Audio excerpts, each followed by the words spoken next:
Monique, spectatrice de la chaîne, m'a demandé s'il était possible de faire un tirage de cartes au sujet de ce monsieur, de ce Thomas, qui souvent intervient sur une chaîne YouTube qui s'appelle Le Média.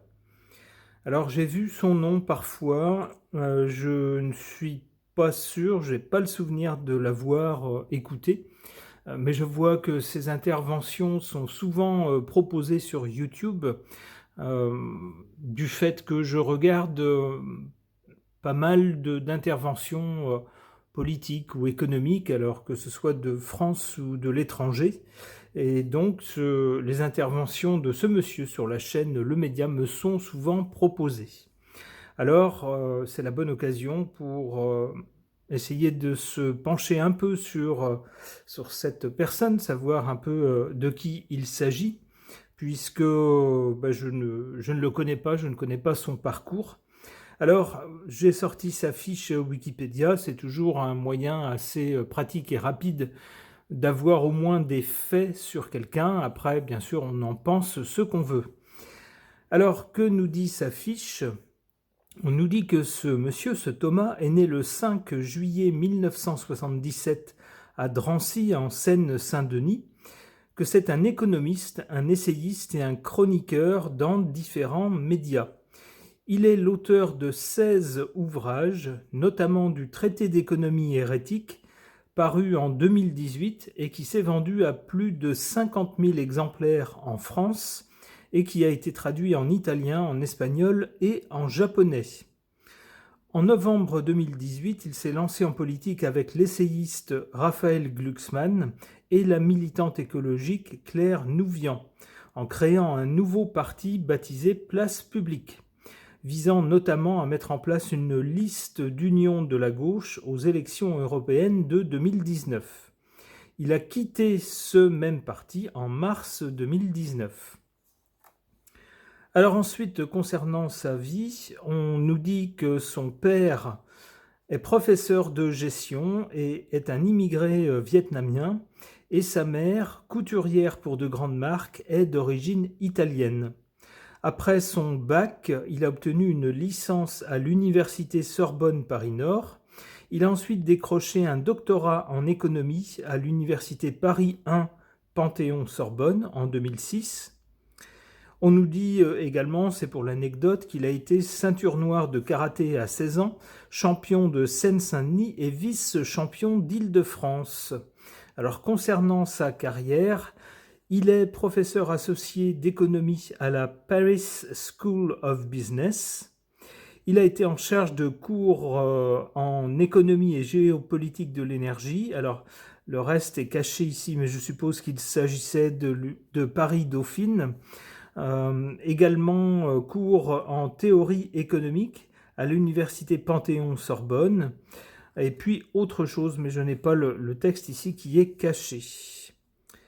On nous dit qu'en 2013, il a fait partie d'un groupe d'experts sur le gaz de schiste dans le cadre du débat national sur la transition énergétique au ministère de l'écologie, du développement durable et de l'énergie. En 2015, il a participé au groupe de travail de la mission sur la transition verte, confiée à Corinne Lepage par Ségolène Royal, alors ministre de l'écologie, du développement durable et de l'énergie.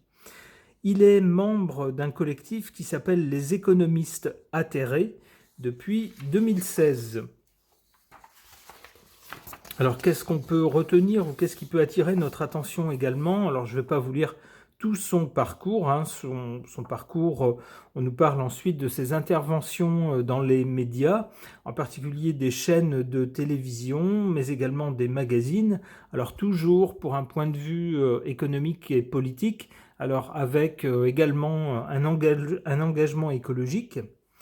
On nous dit ici que son livre Traité d'économie hérétique s'est donc écoulé à plus de 50 000 exemplaires et qu'il a été traduit en plusieurs langues.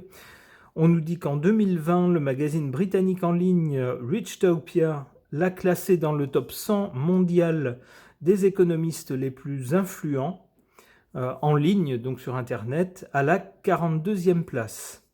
On nous dit qu'en octobre 2020, une étude du cabinet Headway Advisory, publiée dans Le Figaro, a classé ce monsieur 5e du top 20 des personnalités de l'enseignement supérieur les plus influentes sur Twitter.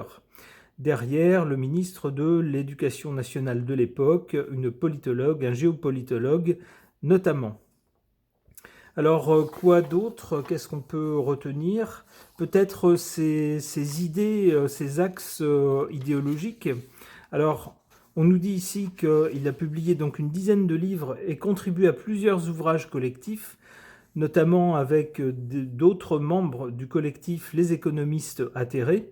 Il est souvent présenté comme étant un économiste de gauche ou hétérodoxe, et le secrétaire général de l'association des économistes atterrés, Philippe Guillaume, déclare « Thomas Porcher est une belle carte de visite pour nous ».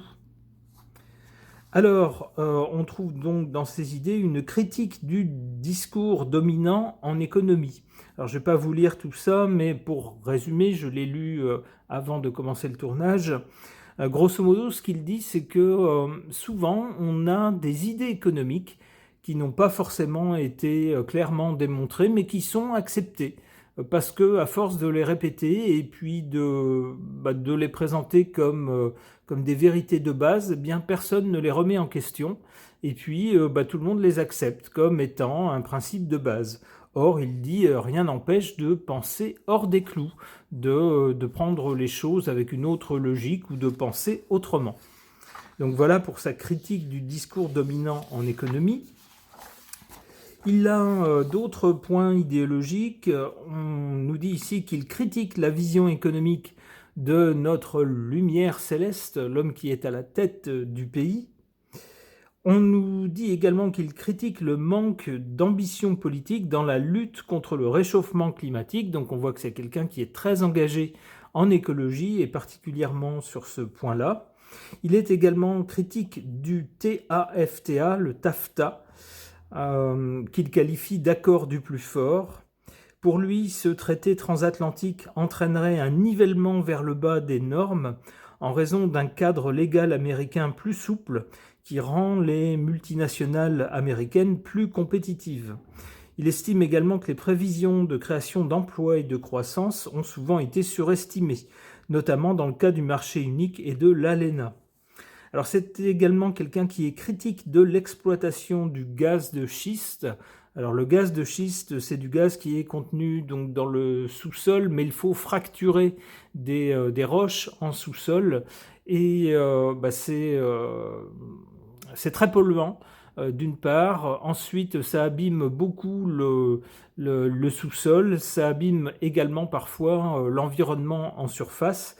Donc c'est pas forcément d'un point de vue écologique, c'est pas terrible, mais également en plus ça coûte assez cher. Donc on nous dit ici dans son livre Le mirage du gaz de schiste, il critique les arguments des lobbies qui sont favorables à l'exploitation de ce gaz de schiste et entend démontrer que l'exploitation du gaz de schiste en France entraînerait peu de création d'emplois. Selon lui, pour créer des emplois, il faudrait, sur le modèle américain, forer massivement et en continu. Il a affirmé également que cette exploitation ne ferait pas baisser le prix du gaz en Europe en raison de la plus forte réglementation du marché du gaz européen. Une baisse des prix nécessiterait, selon lui, que l'Europe produise une part de marché suffisamment forte pour être en position de renégocier les contrats avec ses fournisseurs traditionnels. Donc on voit que c'est quelqu'un qui a quand même un peu réfléchi au problème. C'est également quelqu'un qui est critique du manque de transparence des contrats pétroliers. Et oui, c'est vrai, on ne s'interroge pas sur les contrats qui sont passés avec que ce soit les pays qui produisent du pétrole ou que ce soit les compagnies qui s'occupent de cela. Est-ce qu'on sait ce qui se passe? Eh bien, le grand public, non, pas du tout. Donc, on nous dit dans son premier ouvrage « Un baril de pétrole contre 100 mensonges », Thomas Porcher prétend dénoncer une opacité des contrats pétroliers et dévoiler les relations entre compagnies pétrolières privées et pays en développement producteurs de pétrole qui ne sont pas membres de l'OPEP. L'ouvrage explique le fonctionnement de différents types de contrats existants, des concessions, des contrats de partage de production et les avantages que les compagnies pétrolières en retirent. L'auteur souligne également la difficulté de négociation des contrats pour les pays producteurs, dans la mesure où la discussion s'appuie sur des hypothèses de coûts fabriquées par les experts des compagnies privées. Donc, grosso modo, les compagnies d'exploitation pétrolière ont largement la main lors de ces négociations. Et ce qu'on peut en comprendre, c'est qu'elles imposent un peu leurs conditions. C'est comme ça que je comprends son point de vue critique. Enfin, c'est quelqu'un qui parle des répercussions des prix du pétrole sur les prix de l'essence. Donc, grosso modo, ils disent ce que beaucoup de gens se sont mis à dire maintenant, c'est que l'ajustement entre les prix du brut et les prix à la pompe est plus faible dans le cas d'une baisse que dans celui d'une hausse. Ainsi, lorsqu'il y aura une hausse de 1% du prix du brut, les prix à la pompe augmenteraient dans la semaine de 0,12%. En revanche, dans le cas d'une baisse de 1%, il diminuerait seulement de 0,07%. Alors voilà, donc ça fait partie des points peut-être importants de son discours. Qu'est-ce qu'on peut dire encore ? On voit ici qu'on nous dit un peu plus loin concernant ses prises de position qu'avec un collectif d'élus et d'intellectuels, il a signé une tribune intitulée « La matraque n'est pas une réponse politique », dans laquelle il demandait l'interdiction des flashballs et des grenades de désencerclement lors des manifestations. Donc on voit que c'est quelqu'un qui a pris position en faveur, on va dire, des manifestants et contre l'usage d'une force un peu brutale et en tout cas qui peut entraîner des blessures physiques. On nous dit qu'il a également signé l'appel à la marche du 20 juillet pour soutenir le comité Adama dans l'affaire Adama Traoré.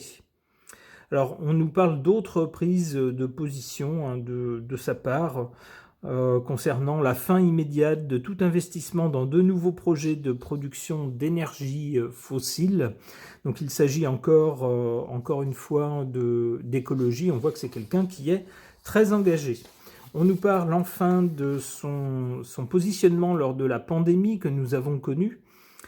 On nous dit avant que la pandémie ne soit officiellement reconnue, il a déclaré « On est face à une triple crise sanitaire, économique et boursière », ajoutant que si les Italiens n'ont pas la capacité à soigner, c'est parce que ça fait 10 ans qu'ils pratiquent une austérité sur les services publics et sur l'hôpital. Et nous, en France, on n'en est pas loin. Bon. Il a pris position également lors de cette pandémie contre les gens qui étaient réfractaires ou réticents à se faire piquer.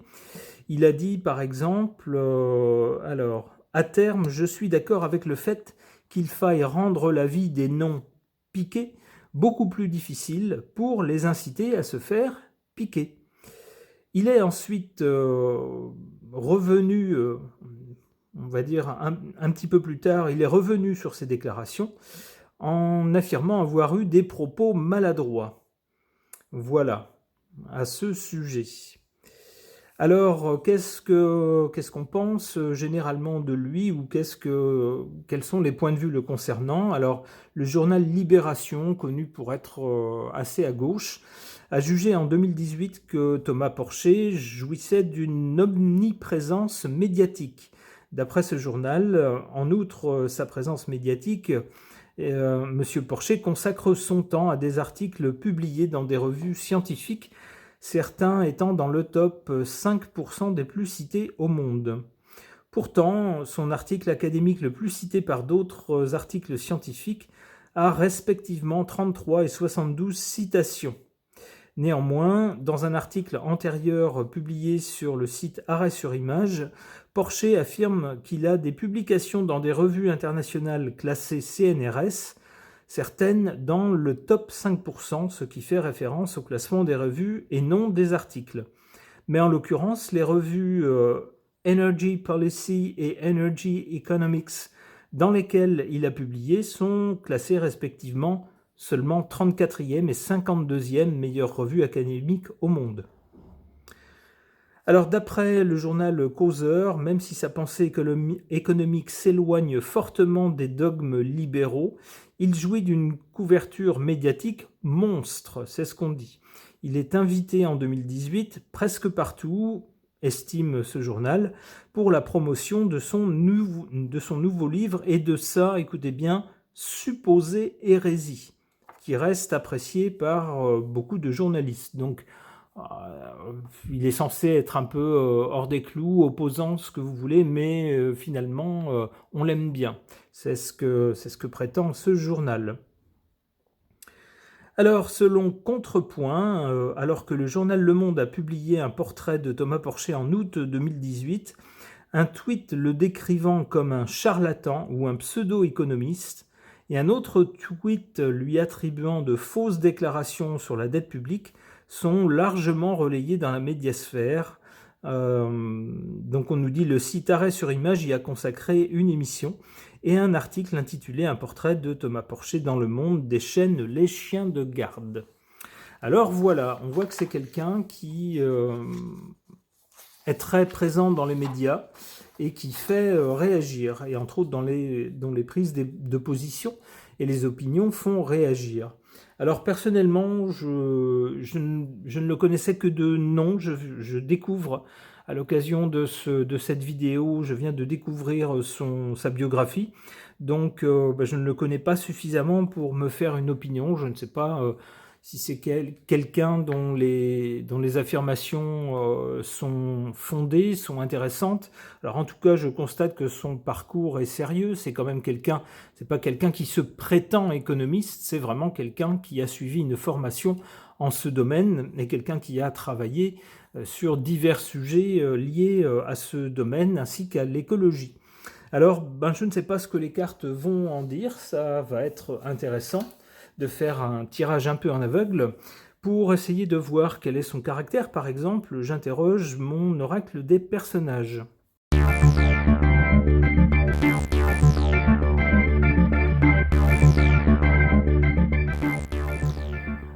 Alors, que disent ces cartes? On a tout d'abord la carte du parent. Alors, si j'ai correctement lu sa biographie, si je ne me trompe pas, il me semble qu'il est effectivement papa. Donc ce serait une carte tout à fait correcte. Alors le fait d'être parent sensibilise sans doute à l'idée de qu'est-ce qu'on va laisser, dans quel état on va laisser la planète pour nos enfants et nos petits-enfants, sans doute plus que pour des gens qui n'ont pas d'enfants. Ça peut expliquer une partie de son engagement qui a l'air assez sincère, assez authentique, en tout cas du point de vue écologique. Ensuite, on a la carte de quelqu'un de sociable. Alors ça ne m'étonne pas, on voit que c'est quelqu'un qui est en relation avec toutes sortes de gens, qui est invité beaucoup dans les médias, alors que ce soit sur Internet, sur des chaînes de radio, des chaînes de télévision, que ce soit régulièrement ou en invité exceptionnel. C'est quelqu'un qui a également participé à diverses actions. Alors on peut voir à travers cela qu'il s'agit bien de quelqu'un qui a plutôt le contact facile, semble-t-il, semble aimer les débats, les échanges d'idées, ce qui en fait quelqu'un de sociable et non pas un ours qui vivrait isolé de tous dans sa caverne. On est loin de cela. Enfin, on a la carte de l'artiste. Alors, la carte de l'artiste est un peu, pour moi, peut-être, comment dire, c'est un peu embêtant dans son cas, ça pourrait laisser penser que c'est quelqu'un qui n'a pas trop les pieds sur terre, ou pas suffisamment les pieds sur terre. Alors pourtant, c'est quelqu'un qui a participé à divers travaux d'études, en particulier concernant l'écologie. C'est donc quelqu'un qui a forcément dû enquêter sur le terrain et avoir des statistiques, des choses comme cela pour prendre la vraie mesure des choses et non pas se fier simplement à son intuition ou à son idée, mais pourtant devoir vérifier les choses sur le terrain. Alors donc c'est quelqu'un qui aurait comme ça une petite fibre artiste, c'est-à-dire vivre dans un monde un peu désincarné, un peu poétique. Alors je ne sais pas si ça va se confirmer, on verra avec d'autres cartes. Alors le côté artiste peut faire écho aussi au côté engagé, à la fois engagé pour des causes, mais peut-être parfois des causes qui sont bien gentilles, mais pas toujours très réalistes. Euh, bon, on sait que pour l'écologie, c'est très bien de ne pas vouloir abîmer la planète, de vouloir préserver les ressources, mais est-ce toujours compatible avec les obligations qu'on a tous dans notre vie, et y compris surtout pour les petites gens qui ne peuvent pas parfois se payer des choses très très chères, qui sont écologiquement vertueuses, mais beaucoup plus chères. Je ne sais pas.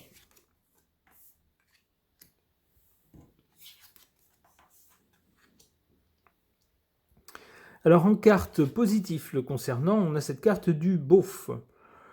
Ce qui voudrait dire que c'est quelqu'un qui ne cherche pas trop à s'imposer, ne cherche pas trop à se créer un personnage sophistiqué, ne se met pas forcément au-dessus des autres de façon un peu artificielle, mais a plutôt tendance à venir tel qu'il est, avec ses qualités, ses défauts, et puis c'est du genre, je suis peut-être pas une superstar telle que vous les aimez ou telle que vous l'attendez, non, je suis quelqu'un de normal, quelqu'un qui fait partie des gens normaux. Alors vous me prenez comme ça ou vous me laissez. Et a priori, ce côté-là, ça jouerait en sa faveur. Ce qui jouerait en défaveur, c'est justement l'inverse.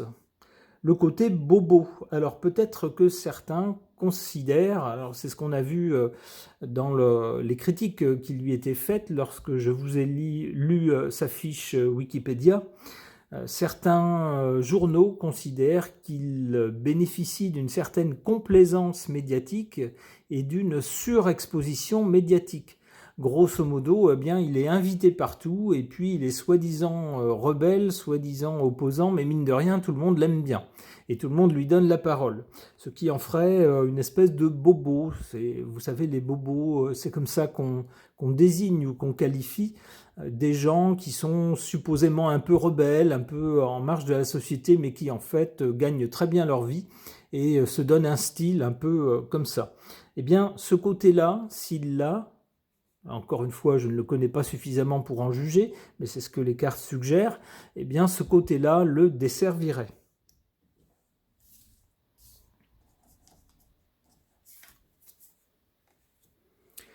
Alors, on a également avec le côté artiste ici, le côté techno. Ça ne m'étonne pas, puisqu'on voit que c'est quelqu'un qui est très à l'aise avec les médias, et en particulier les médias liés à Internet, puisqu'il intervient souvent sur une chaîne de YouTube, entre autres, mais également sur d'autres médias. C'est quelqu'un qui vit avec son temps et avec la technologie de son temps, qui semble très à l'aise avec ça. Notez que la techno aussi peut nous parler, peut-être lorsque ce monsieur aborde des thèmes de l'écologie, peut-être peut-il proposer des solutions technologiques, très technologiques, qui peuvent aller dans le sens de plus d'écologie. Enfin, on a cette carte du jouisseur qui suggérerait que derrière son côté engagé, son côté sur tous les fronts, eh bien c'est quelqu'un qui, mine de rien, ne s'oublierait pas, il n'oublierait pas les bonnes choses de la vie. Eh bien, c'est pas moi qui le critiquerai pour cela. Ok.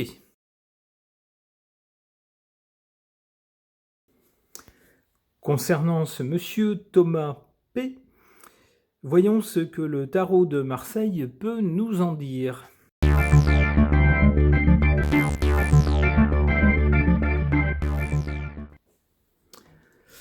Alors, qu'est-ce qu'on a concernant ce monsieur? Alors, encore une fois, je vous rappelle, ce ne sont que des cartes, ce ne sont que des bouts de carton. Il ne s'agit pas d'affirmer des choses comme étant des vérités absolues, mais plutôt de s'amuser à voir ce que les cartes suggèrent sur une personne ou un thème. Alors donc, concernant ce monsieur, qu'est-ce qu'on a? On a d'abord le battleur qui nous parle de quelqu'un de plutôt jeune, de quelqu'un de volontaire, d'actif, quelqu'un qui a envie de faire des choses, de réaliser des choses, quelqu'un qui lance des idées, qui a des projets, et qui est assez volontaire, j'allais dire assez naïf. Pas forcément naïf, mais quelqu'un qui croit en ce qu'il fait, mais qui est enthousiaste, et qui a envie effectivement de faire des choses. Alors c'est renforcé par cette carte ensuite du chariot qui nous montre vraiment quelqu'un en mouvement, quelqu'un qui se bouge, quelqu'un qui paye de sa personne, qui se déplace pour aller faire des interviews, qui peut-être va aller manifester ou intervenir à droite à gauche, ou peut-être accepter de faire partie d'une commission de ceci ou de cela, ou chercher des données pour les compiler et puis écrire un bouquin. C'est quelqu'un qui ne reste pas contemplatif, bien au contraire, quelqu'un de très actif, semble-t-il, avec le chariot. La carte suivante, qui nous parlerait plutôt de l'avenir, nous parle de la justice. Alors, deux façons d'interpréter cette carte. Soit ce monsieur pourrait avoir affaire à la justice. Alors, je ne sais pas si c'est lui qui poursuivra une personne qui peut-être aura dit des choses fausses ou mal intentionnées à son encontre. Ça pourrait être ça. Ou est-ce que c'est lui qui sera poursuivi par une autre personne? Je ne sais pas. Mais c'est fréquent chez les gens qui sont très médiatisés, en particulier ceux qui prennent des positions, qui ne vont pas toujours dans le sens du consensus général. Eh bien, c'est assez fréquent qu'ils se retrouvent soit insultés, par exemple, ou soit qu'on aille chercher la petite bête dans leurs propos et que finalement on leur fasse des tracasseries au niveau de la justice. Donc, je ne sais pas dans quel sens ce sera, mais il est possible que ça lui arrive qu'il ait affaire à la justice à l'avenir. L'autre façon d'interpréter cette carte, ça pourrait être les institutions. Ça pourrait être quelqu'un qui fasse partie, de près ou de loin, des institutions de la République française. Alors, on a vu qu'il a participé à des commissions ou des groupes déjà de ministres dans des gouvernements précédents. Eh bien, ça pourrait peut-être arriver à nouveau à l'avenir avec cette carte.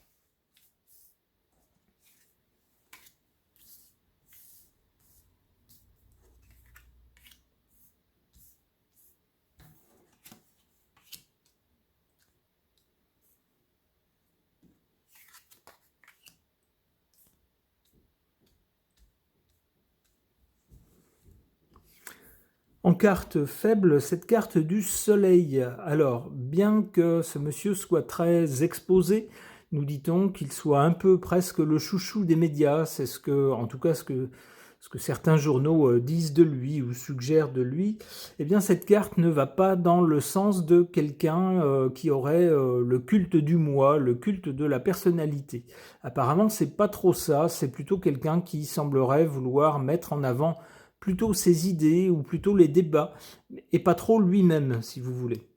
D'ailleurs, en carte favorable, on a cette carte de l'ermite qui nous fait voir quelqu'un qui n'est pas forcément, qui ne joue pas forcément sur les apparences, mais plutôt quelqu'un qui d'ailleurs suit sa propre pensée, qui ne suit pas forcément le troupeau, qui suit ce qui lui semble être juste, être authentique, même si ça l'isole un peu, on va dire, peut-être des grands partis ou peut-être du consensus général, eh bien, il n'en a que faire. C'est quelqu'un qui suit sa propre pensée, ses propres convictions.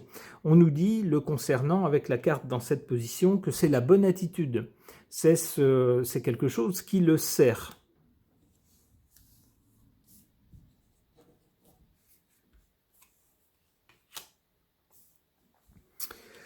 Alors, du côté de l'avenir, la justice et la force qui montrent une espèce de bras de fer. Ouais, je pense qu'il y aura une affaire de justice. Si on associe ces deux cartes, on a bien la justice et puis deux personnages qui luttent l'un contre l'autre avec un bras de fer. Eh bien, il est possible qu'ils se trouvent pris dans une affaire judiciaire, peut-être un procès, un dépôt de plainte, que sais-je, où il aura affaire à quelqu'un d'autre.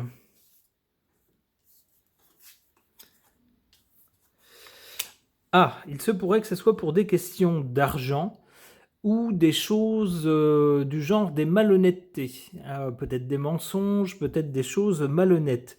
C'est ce qui pourrait être c'est ce qui pourrait motiver peut-être une action en justice le concernant. Alors, j'ai envie de savoir. La Lune nous parle également de choses pas très claires, de choses peut-être qu'on savait, mais d'autres qu'on ne savait pas. Quelqu'un qui n'aurait pas tout dit sur certains sujets, par exemple. Euh, il y aurait des choses pas très nettes à son sujet.